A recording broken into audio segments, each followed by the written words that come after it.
Membangun bisnis merupakan cara paling efektif buat mengumpulkan kekayaan. Kamu mau kerja terus sampai kapan sih ke orang lain? Kalau kamu kerja terus ke orang lain, kamu tuh nggak akan bisa mengumpulkan kekayaan yang sama banyaknya dengan kamu memulai membangun bisnis kamu sendiri. Nama saya Tommy, dan saya akan membagikan 5 strategi efektif untuk membangun bisnis online untuk pemula. Di video kali ini udah ada timestamp-nya juga, jadi kamu langsung bisa aja skip ke bagian-bagian mana yang kamu suka dan kamu tunggu-tunggu. Dan jangan lupa juga buat subscribe dan like channel ini ya.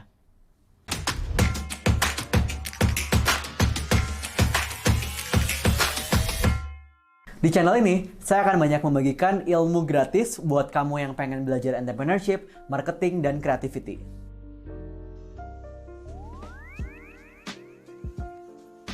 Yang pertama, find your passion. Kamu harus cari tahu dulu nih sebelum memulai bisnis, apa yang bikin kamu bersemangat. Soalnya, kalau kamu tuh nggak suka dengan yang kamu kerjakan, apalagi kalau kamu bisnis tapi kamu tuh nggak suka ya dengan bidang yang kamu kerjakan, pasti nanti jadi beban. Sebaliknya, kalau kamu suka dengan yang kamu kerjakan, itu tuh nggak akan jadi beban. Malah nanti akan seperti kamu tuh lagi ngerjain hobi kamu gitu. Dan kamu tuh nggak akan pernah merasa kayak lagi kerja gitu. Misalnya nih, kamu suka main game. Tanpa disuruh pun, kamu pasti pengennya main game dong. Kamu kalau main game kan nggak perlu bayar. Malahan, kalau kamu bisa menjadikan misalnya nih, bisnis kamu itu dari main game.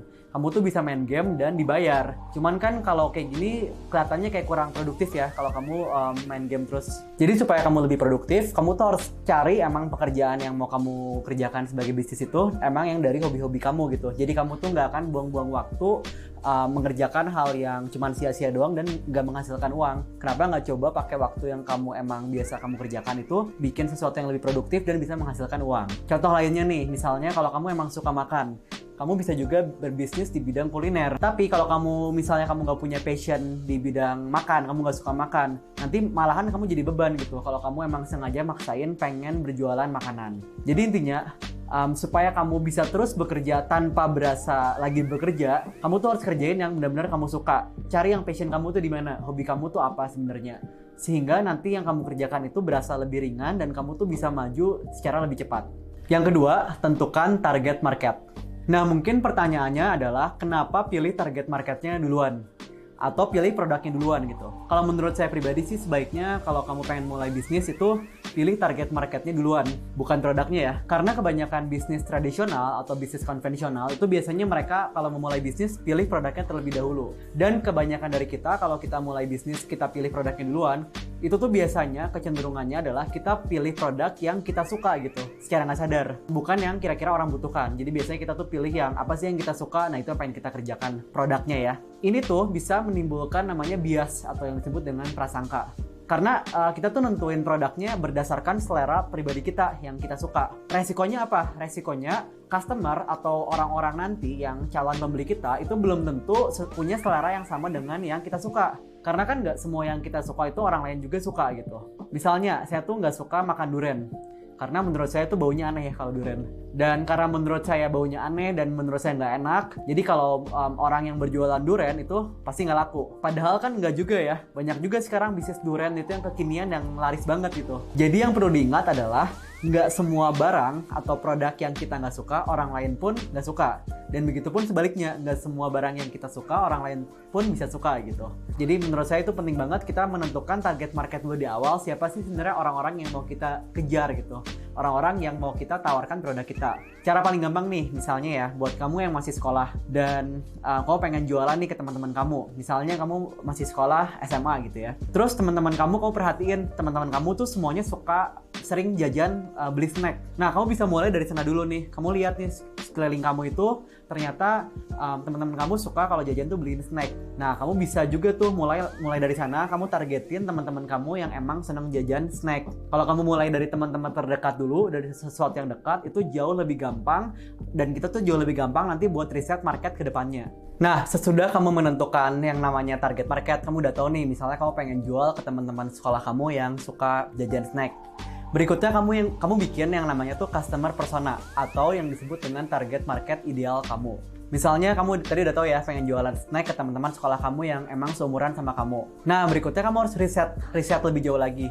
Orang-orang yang beli snack ini kondisi keuangannya kayak gimana yang pertama. Yang kedua, mereka itu bisa spend uang, bisa mengeluarkan uang berapa banyak sih kalau buat beli snack. Terus yang ketiga, kamu juga harus cari tahu nih, mereka biasanya seminggu tuh bisa berapa kali kalau beli snack. Terus kamu juga harus cari tahu mereka kebanyakan tinggalnya di daerah mana, lokasi tinggalnya, mereka tuh kegiatannya biasanya kalau di sekolah ikutan organisasi apa aja, terus temenannya sama siapa aja, dan data-data lainnya. Semua ini kamu susun, dan nanti kita kalau udah susun datanya, kita sebut ini sebagai customer persona. Gunanya buat apa sih kita bikin ginian? Gunanya adalah nanti ya, ketika kamu pengen bikin konten online buat bisnis kamu jualan secara online, atau lebih pentingnya ketika kamu nanti bikin iklan buat ditampilkan secara online, kamu tuh bisa masukin persona-persona ini ke dalam mesin pencarian di iklan ya. Kau bisa pasangin ke Facebook Ads misalnya, atau Instagram Ads, ataupun di Google Ads. Nah, nanti iklan-iklan ini bisa mencariin customer buat kamu berdasarkan persona-persona yang sudah kamu atur di awal. Jadi ini tuh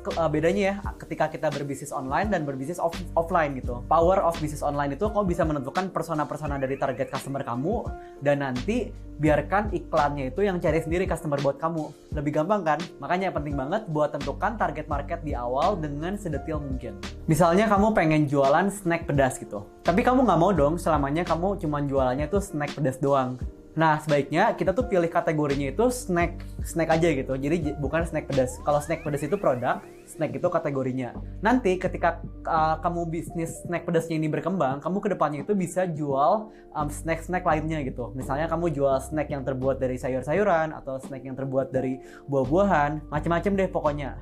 Pokoknya intinya kamu bisa berkembang dari kategori tersebut. Tapi kalau kamu dari awal udah ngeset bisnis kamu hanya bergerak di bidang jual snack pedas doang, ketika kamu nanti sudah besar, kamu akan lebih susah buat berkembang gitu, buat ekspansi bisnisnya. Karena orang udah tahu bisnis yang kamu jalankan adalah jualan snack pedas. Berbeda dengan kalau kamu set dari awal tuh kamu pilih kategorinya terlebih dahulu gitu. Nah, jadi kalau dari tips dari saya, sebelum memulai bisnis, kamu pilih kategorinya terlebih dahulu, jangan pilih ke spesifik produk. Jadi tentukan dulu kategorinya kamu pengen jual apa. Oke, yang keempat ini yang paling penting, dan tapi kadang-kadang tuh sering kelupaan, terutama buat orang-orang yang bisnisnya offline. Karena kalau di offline ini dia kadang-kadang emang kita nggak pikirin ya kalau di offline. Cuman kalau di online ini penting banget, yaitu kita harus pilih platform penjualan kamu terlebih dahulu dan pengen fokusnya di mana gitu. Misalnya nih ya, contohnya, kalau kamu misalnya jualan offline, jualan kain di Tanah Abang, kamu misalnya punya toko di Tanah Abang, itu kan sebaiknya kamu emang fokusin dulu di Tanah Abang. Jangan langsung buka toko di Pasar Baru atau di tempat lainnya sampai benar-benar sukses di Tanah Abang. Jadi kamu kalau bisnis offline pun jangan buka toko langsung banyak cabang. Dan ini sama juga prinsipnya dengan bisnis online. Kamu harus konsentrasikan dulu ke satu platform, ke satu toko online yang mana yang mau kamu kejar, yang mau kamu kembangkan.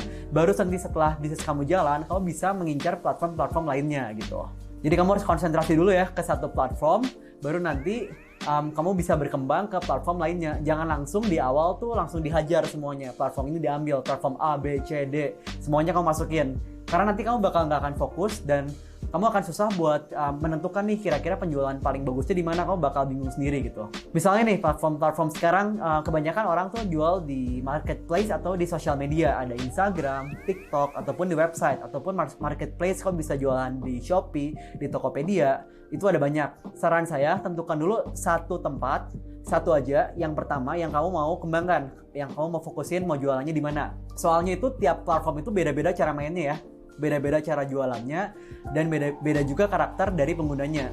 Misalnya, yaudah kamu pengen fokusin buat di awal jualan lewat Instagram. Dan kamu harus tahu ya, kalau pengguna Instagram itu kan rata-rata berusia sekitar 25-34 tahun. Jadi kalau kamu emang jualan untuk orang-orang dengan target market seusia segitu, kemungkinan lakunya tuh lebih tinggi. Dibandingkan misalnya kamu emang jualan produk untuk usia 30-an, tapi kamu pasangnya mungkin di TikTok. Mungkin nggak akan sekencang kalau kamu memulai dari Instagram terlebih dahulu. Sebaliknya, misalnya kalau kamu pengen ngincar anak-anak yang masih berusia belasan tahun, dan mungkin yang masih sekolah atau masih kuliah, sekarang kan lebih besar penggunaannya itu di TikTok. Nah, kamu bisa mulai jualan dari TikTok dahulu gitu. Jadi balik lagi, kamu harus tentukan dulu platformnya mau di mana dan sesuaikan dengan karakter dari target market kamu. Jangan langsung diambil semua platform. Nanti ketika satu platform sudah sukses kamu jualannya, baru kamu bisa berkembang ke platform-platform lainnya. Oke, yang kelima dan yang menurut saya ini tuh paling berguna, yang biasanya saya suka pakai juga nih ketika saya bikin bisnis baru, yang disebut dengan teknik ATM atau amati tiru modifikasi. Jadi ini prinsipnya adalah kamu harus cari bisnis atau brand ataupun orang yang udah sukses terlebih dahulu, dan kamu bisa lihat cara kerja mereka tuh kayak gimana. Jadi kamu harus cari bisnis yang udah sukses duluan. Misalnya nih ya, kalau kamu pengen jualan fashion, kamu pengen berbisnis fashion. Cari dulu nih, brand apa, bisnis apa, atau siapa yang jualan fashion yang laku banget. Dan kamu tuh bisa lihat cara kerja bisnisnya tuh kayak gimana. Ibaratnya, kalau kamu tuh nggak punya role model, itu tuh bayangin kayak kamu disuruh ngegambar, kamu dikasih kertas kosong, disuruh menggambar, tapi kamu tuh nggak punya bayangan sama sekali, nggak punya pengalaman sama sekali. Misalnya kamu disuruh gambar jerapah, tapi tuh kamu nggak tahu ya jerapah kayak gimana, cuman kamu disuruh harus gambar jerapah tanpa tahu tuh jerapah kayak gimana. Lebih mudah kalau kamu tuh udah lihat jerapah tuh kayak gimana, udah ada di depan kamu tinggal lihat aja dan kamu tinggal ikutin, oh gambar jerapah ternyata seperti ini. Nah, sama seperti bisnis, ini yang disebut dengan teknik ATM, amati, tiru, modifikasi. Lihat bagaimana bisnis itu atau bisnis yang udah sukses atau orang yang udah sukses itu memulainya kayak gimana, lihat cara dia jualannya kayak gimana, cara promosinya, cara dia bikin konten dan lain-lainnya gitu. Cari bisnis atau orang yang mempunyai niche yang sama atau target market yang sama. Jangan cari yang terlalu beda karena nanti mungkin cara operasional atau cara bisnisnya itu akan berbeda juga. Jadi kamu harus cari yang mempunyai niche atau target market atau industri yang serupa dengan bisnis yang akan kamu jalankan. Dan ini tuh penting banget ya, dan menurut saya ini salah satu yang paling berguna banget, tips yang benar-benar saya selalu bagikan ke teman-teman yang pengen memulai bisnis, terutama buat para pebisnis pemula. Dan langkah terakhir yang biasanya ini tuh harus dilakuin banget buat pebisnis pemula, terutama yang masih kuliah atau yang masih sekolah di usia-usia muda nih mereka, yaitu kamu harus action. Jadi kalau kamu udah planning bagus-bagus, kamu udah punya rencana bisnis yang matang, kamu udah tentuin semuanya dari target market, punya kategori produk yang bagus, kamu udah yakin dengan bisnis kamu, tapi kalau kamu nggak action, ya percuma gitu. Jadi kamu harus berani melangkah dan harus berani mengambil resiko. Karena kalau kamu nggak ngelakuin, ya bisnis kamu nggak akan terrealisasi gitu. Planning yang kamu bagus-bagus udah kamu susun secara matang-matang, kalau kamu nggak berani mengambil resiko, kamu nggak berani melangkah, nggak akan terwujud juga dan kamu nggak akan pernah berhasil gitu. Karena kalau menurut saya, ketika kamu memulai bisnis, itu tuh hanya ada dua kemungkinan. Kalau nggak berhasil, ya gagal. Dan ketika kalau kamu gagal, kamu tinggal bangkit dan coba lagi gitu. Jadi kamu nggak usah takut gitu, nggak usah terlalu kebanyakan mikir. Yang penting kita udah punya cukup planning yang bagus, kita udah punya rencana yang matang. Next berikutnya adalah kita nggak usah terlalu banyak mikir, kita tinggal jalan, tinggal action aja gitu. Ambil resikonya. Kamu harus melangkah, berani melangkah dan kamu kerjakan gitu. Nanti kalau ternyata sampai amit-amit atau misalnya setelah kamu lakukan kurang jalan atau harus ada strategi yang diganti, ya udah kamu tinggal ganti aja, kamu tinggal ganti strategi atau kamu tinggal coba lagi gitu. Jadi coba terus sampai bisnis kamu tuh berhasil. Jangan menyerah dan kamu nggak boleh patah semangat gitu. Ya tadi seperti yang saya bilang, ketika kamu memulai bisnis, jawabannya sebenarnya kamu udah tahu ya. Cuma ada dua doang. Kalau nggak berhasil ya gagal gitu. Kalau gagal kamu tinggal coba lagi sampai berhasil. Oke guys, sekian video kali ini dan jangan lupa follow kita di Instagram di Sando Digital supaya kamu bisa mendapatkan insight bisnis setiap minggunya. Dan jangan lupa juga buat subscribe ke channel ini ya. Sampai ketemu lagi di video selanjutnya guys. Bye-bye. Kalau kamu pengen lebih pintar, jangan lupa subscribe buat belajar ilmu entrepreneurship, marketing, dan creativity.